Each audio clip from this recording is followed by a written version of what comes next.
آگاہ اپنی موت سے کوئی بشر نہیں، سامان 100 برس کا پل کی خبر نہیں۔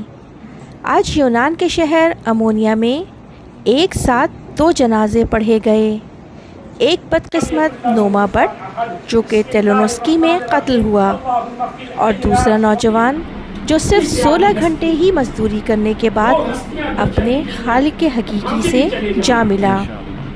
ان دونوں کی نماز جنازہ میں پاکستانی کمیونٹی کی بڑی تعداد نے شرکت کی۔ ان پردیسیوں کے دلوں میں بھی ارمان تھے، مگر وہ اپنے ارمان دل میں ہی لیے اپنے خالق حقیقی سے جا ملے۔ پردیس کی موت عام موت سے بہت زیادہ تکلیف دہ ہوتی ہے۔ جب تک میت گھر نہ پہنچ جائے، گھر والے پل پل مرتے ہیں۔